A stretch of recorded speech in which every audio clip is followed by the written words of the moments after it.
আপনার স্ত্রী এবং আপনার কন্যাদেরকে পর্দা করান চাদর দিয়ে গায়ে রাখেন, এমন ভাবে পর্দা করেন যাতে মানুষের বদ নজর হইতে নিজেকে হেফাজত করতে পারে। আল্লাহ রাব্বুল আলামিন শুধু আল্লাহর হাবিব সাল্লাল্লাহু আলাইহি ওয়াসাল্লামের পরিবারের ব্যাপারেই বলেন নাই, বরং সাধারণভাবে বলেছেন মুমিনদের স্ত্রীগণকে, মুমিনদের পরিবারদেরকে পর্দা করার আদেশ দিয়েছে। মহান রব্বুল আলামিন বলে যালিকা আদনা আন ইউরাফনা ফালা ইউযাইন ওয়া কানা আল্লাহু গফুরার রহিমা। আল্লাহ রাব্বুল আলামিন এই আয়াতের ব্যাখ্যায় বুঝাইতে চাইছেন মুফাসসিরিন کرام, যারা পর্দা করবে এবং যারা আল্লাহ সুবহানাহু ওয়া তাআলার আদেশ মানবে, ওয়া কানা আল্লাহু গফুরুর রহিমা, আল্লাহ রাব্বুল আলামিন অতিশয় দয়ালু এবং পরমদাতা। এই আয়াতের ব্যাখ্যায় মুফাসসিরিন کرام অনেক কিছু লিখেছেন, তার ভিতরে সাধারণ কথা হলো মহান রব্বুল আলামিন এটা আমাদের জন্য পথ প্রদর্শক হিসাবে যালিকাল কিতাবু লা রাইবা ফীহি হুদাল লিল মুত্তাকিন আল্লাযীনা ইউমিনুনা বিল গায়বি ওয়া ইউকিমুনাস সালাতা ওয়া মিম্মা রাযাকনাহুম ইনফিকুন। আগে বলছি যে যালিকাল কিতাবু লা রাইবা ফীহি হুদাল লিল মুত্তাকিন, এটা এমন এক গ্রন্থ যেটা বিশ্বাস করার পরে আল্লাহ রাব্বুল আলামিন বলে এটা মুমিনদের জন্য পথ প্রদর্শক। এখন বুঝার বিষয় হইল বাড়িতে মা বোন যারা আছে, পর্দার অন্তরালে নরনারী যারা আছে, প্রত্যেকের জন্য বুঝার বিষয় আল্লাহ রাব্বুল আলামিন কি বলছে। শুধু নবীদের স্ত্রী এবং কন্যাকে বলে নাই, এই আয়াতের ব্যাখ্যায় মুমিনদের স্ত্রী, মুমিনদের পরিবারদের ব্যাপারে আল্লাহ তাআলা বলেছেন। শুধু তা না, মহিলাদের উদ্দেশ্যে বিশেষভাবে বলা যাচ্ছে সাধারণত মহিলাদের যে সমস্ত আদর্শ বাস্তবায়ন করতে হবে, মহিলাদের আদর্শ হইতে হবে সাইয়্যিদা ফাতেমাতুজ জোহরা রাদিয়াল্লাহু তাআলা আনহার মতো মহিলাদের বাস্তবায়ন করতে হবে ওই আদর্শ। কি বলেন আপনারা, ঠিক না? মহিলাদের আদর্শ, মহিলা যাকে দেখবে এবং মহিলা যাদেরকে অনুকরণ করবে, মহিলাদের জন্য উত্তম আদর্শ আল্লাহর হাবিব সাল্লাল্লাহু আলাইহি ওয়াসাল্লাম, মানব জাতির জন্য উত্তম আদর্শ মুহাম্মদ সাল্লাল্লাহু আলাইহি ওয়াসাল্লাম। কপি করার কথা ওনার কন্যা, ওনার আদরের দুলালি সাইয়্যিদা ফাতেমাতুজ জোহরা রাদিয়াল্লাহু তাআলা আনহা। মা বোন পর্দার অন্তরালে যে যেখানে আছে, আমি বলবো আপনারা এই কথাগুলো ইনশাআল্লাহ শুনুন। হতে পারে একটা কথার উপরে আমল করার কারণে আল্লাহ সুবহানাহু ওয়া তাআলা পরকালে আপনাকে নাজাতের জন্য কবুল করতে পারেন। কি বলেন, ঠিক না? লক্ষ্য করেন, আল্লাহর হাবিব সাল্লাল্লাহু আলাইহি ওয়াসাল্লামের কন্যাদের ভিতরে সবচাইতে ছোট্ট মেয়ে, যার নাম হইল সাইয়্যিদা ফাতেমা রাদিয়াল্লাহু তাআলা আনহা। ফাতেমা রাদিয়াল্লাহু তাআলা আনহা সাধারণ কোন মহিলার নাম নয়।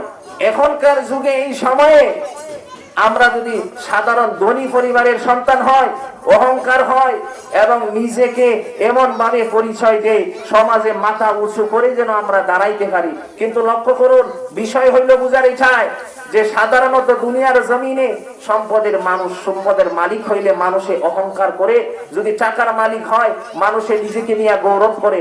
কিন্তু দুজাহানের সরদারের কন্যা সাইয়্যিদা ফাতেমা, আল্লাহর হাবিব সাল্লাল্লাহু আলাইহি ওয়াসাল্লামের কলিজার টুকরা, তাইলে বুঝেন ওনার কতটা সম্মানী এবং মানুষের সামনে এখনকার তুলনায় অহংকার করার দরকার ছিল। কিন্তু আসলে কি উনি অহংকারী ছিলেন? না, মহিলাদের জন্য উত্তম আদর্শ ওনার জীবনী। ওনার জীবনী যদি জানতো সাধারণ মানুষে, সাধারণ মেয়েরা, সাধারণ পরিবারের মহিলারা, তাইলে মনে হয় দুনিয়ার জমিনে নাফরমানি করতো না। ঘুমাইতেছেন নি আপনারা? হানা কিছু করেন, কারণ হয়েছে কি, ঘুমাইলে কিন্তু ওয়াজ জমে না।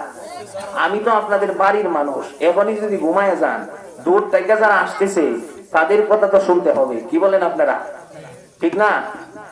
এখন যদি যার বিয়া তার খবর নাই, পাড়া খুশি ঘুম নাই, আমি তো দূর থেকে আসছি এখানে। মাহফিল আপনাদের, আঞ্জাম আপনাদের দিতে হবে। মাহফিল যারা করছেন তারা করছেন, কিন্তু মাহফিল উদ্দেশ্য একটাই, আপনারা যেন শুনতে পারেন, এটা দিয়ে যেন আপনারা আমল করতে পারেন এবং পরকালে নাজাতের জন্য যেন এই মাহফিলটা যথেষ্ট হয়। কি বলেন আপনারা? তাহলে ঘুমাইলে হবে? আগামী দিনের জায়গায় মাহফিল হবে না। মাহফিল তো আপনারা দূরে গিয়ে শুনতে পারেন না, বাড়ির কাছে মাহফিল দেওয়া হয়েছে যেন আপনারা শুনতে পারেন, মহিলারা যেন এখানে ওয়াজ শুনতে পারে, মহিলারা যেন পুরাপুরি ভাবে ইসলামের হুকুমগুলো মানতে পারে। এবার আসেন আল্লাহর হাবিব সাল্লাল্লাহু আলাইহি ওয়াসাল্লামের কন্যা আদরের টুকরা আল্লাহর হাবিব সাল্লাল্লাহু আলাইহি ওয়াসাল্লামের কন্যা সাইয়্যিদা ফাতেমা রাদিয়াল্লাহু তাআলা আনহা। ফাতেমা রাদিয়াল্লাহু তাআলা আনহা এমন একজন মহিলা, যে মহিলা জান্নাতের ভিতরে নারীদের সর্দারনি হবে, এত বড় যোগ্যতা এবং জান্নাতের সার্টিফিকেট মহান আল্লাহ রাব্বুল আলামিন দিয়েছে। শুধু তা না, ওয়াল হাসান ওয়াল হুসাইন সাইয়্যিদা শাবাবি আহলিল জান্নাহ, শুধু উনি জান্নাতের মহিলাদের সর্দারনি হবে না, উনার যে দুই সন্তান হাসান ও হুসাইন জান্নাতের ভিতরে যুবকদের লিডার হবে। আল্লাহর হাবিব সাল্লাল্লাহু আলাইহি ওয়াসাল্লাম বলতেছে, আনা মদিনাতুল ইলমি, আমি মদিনার সবচাইতে, আমি মদিনার ইলমের শহর, আনা আলিউল বাবুহা, আমি মদিনার সবচাইতে ইলমের, আমি ইলমের মদিনার ভিতরে ঘর, আর এই ঘরের দরজা হচ্ছে আলী, আনা মদিনাতুল ইলমি আলিউল বাবুহা। হযরত আলী রাদিয়াল্লাহু তাআলা আনহু জান্নাতের সার্টিফিকেট প্রাপ্ত একজন সাহাবী, তিনার দুই সন্তান হাসান ও হুসাইন জান্নাতের সার্টিফিকেট প্রাপ্ত সাহাবী, এবং তিনি মহিলাদের ভিতরে জান্নাতের ভিতরে সর্দারনি হবেন, দুই সন্তান যুবকদের ভিতরে জান্নাতের মধ্যে লিডার হবে। এত গুণ থাকা সত্ত্বেও মহান রব্বুল আলামিন যে আদর্শ ওনার বাস্তবায়ন করার জন্য ইতিহাস করে গেছে। এই বাচ্চারা, সমস্যা হয়েছে কিছু? কি করো যাও, কিসের বাক্স এটা?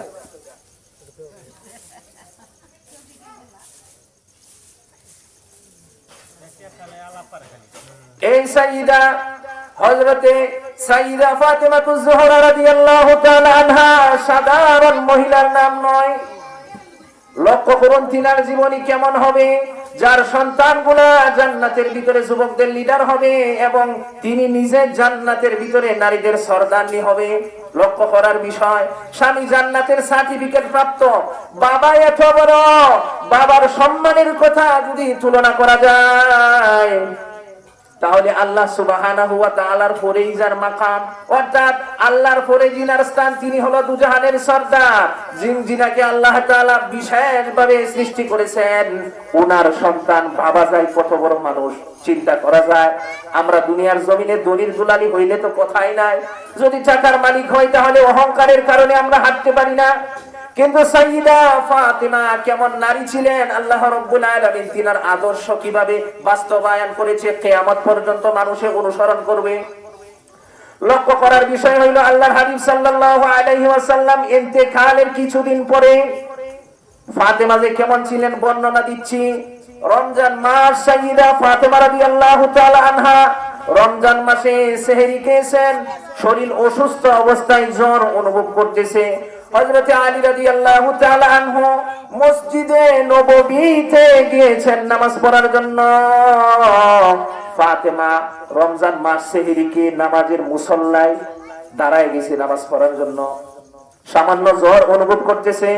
আলী মসজিদে নববীতে চলে গেছে, আসার সময় তাকায় দেখে নামাজের মুসল্লার দিকে, মুসল্লা খালি, হযরত সাইয়্যিদা ফাতেমা যে নামাজে ছিল, নামাজরত অবস্থায় নাই। আলী আশ্চর্য হয়ে গেছে। সাধারণত যখন নামাজ পড়ে ফাতেমা, নামাজ পড়ার পরে ইশরাক না পড়ে ফজরের নামাজের মুসল্লা থেকে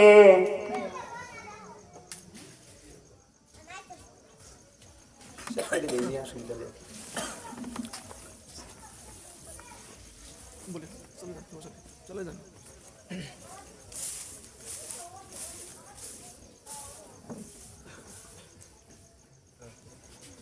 রমজান মাস, হযরত সাইয়্যিদা ফাতেমা রাদিয়াল্লাহু তাআলা আনহা ফজরের নামাজের মুসল্লায় যখন নাকি দাঁড়ায়, ইশরাকের নামাজ না পড়ে মুসল্লা থেকে উঠে না। বুঝতেছেন কথা? এদিন আলী রাদিয়াল্লাহু তাআলা আনহু মসজিদে নববী থেকে চলে আসলেন, আয়েশা মুসল্লার দিকে তাকায় দেখে যে ফাতেমার মুসল্লায় ফাতেমা ইশরাকের জন্য তো বৈশা থাকে, কিন্তু ফাতেমারে দেখা যাচ্ছে না। খুঁজতেছে, তালাশ করতেছে, তাকায় দেখে রান্না করার যে ঘর রয়েছে, ওই কুঠুরি ঘরের ভিতরে ফাতেমা রান্না করতেছে। হযরত আলী রাদিয়াল্লাহু তাআলা আনহু সাইয়্যিদা ফাতেমাতুজ জোহরা রাদিয়াল্লাহু তাআলা আনহার সামনে গিয়ে হাজির হইলেন। তাকায় দেখে ফাতেমা অসুস্থ শরীর নিয়ে কাজ করতেছে। কাজ নয়, শুধু অনেক বড় বড় কাজ করতেছে। দেখে বাচ্চাদের যত কাপড় আছে ব্যবহার করা ময়লা যুক্ত, এই প্রত্যেকটা কাপড় খাসার জন্য একটা এই দেখেন একটা হাড়িতে জমাইছে সবগুলা কাসবি কাপড় গুলা। আরেক দিক দিয়া তাকায় দেখে চুলার ভিতরে আগুন ধরাইছে, রান্না করবে। অপর দিকে আঠার যে খামির রয়েছে, আগে যে আঠা ঘুরাইয়া ঘুরাইয়া মানুষ যে আঠা গুলা গুড়া করতো, অনেকগুলা আঠা পানির ভিতরে চুবাইছে। আঠা দিয়া অনেক আঠা মনে হয় বেশি সংখ্যক রুটি বানাবে। আলী রাদিয়াল্লাহু তাআলা আনহু আশ্চর্য হয়ে গেছে, হে ফাতিমা, অসুস্থ শরীর নিয়া এতগুলা কি করতেছ? যেই পরিমাণে তুমি রান্না করতেছ 4 দিন খাইলেও তো শেষ হবে না, কি করতেছ? আলী রাদিয়াল্লাহু তাআলা আনহু বারবার বলতেছে, বলার পরে ফাতেমার কাছ থেকে কোনো জবাব আসে না। ফাতেমা তাকায় আছে স্বামীর মুখের দিকে চায় আছে। বারবার বলার পরে ফাতেমা উত্তর দিচ্ছে না। এবার বলে, ফাতেমা কি হয়েছে খুলে বলো, আমি শুনতে চাই, কি সমস্যা? স্বামীর দিকে তাকায় আছে, বস্ত্র ঝরতেছে চোখ থেকে, কান্না মাখা চোখের পানি গড়ায় পড়তেছে। এবার বলে, স্বামী হে, আমি একটা স্বপ্ন দেখেছি। রাতের বেলায় বাবা আমার ঘরের ভিতরে এসেছে রহমাতাল লিল আলামিন। আমি দেখতেছি বাবা কি যেন তালাশ করতেছে। বাবা যা তালাশ করতেছে আমি লক্ষ্য করলাম বাবা আমার ঘরের ভিতরে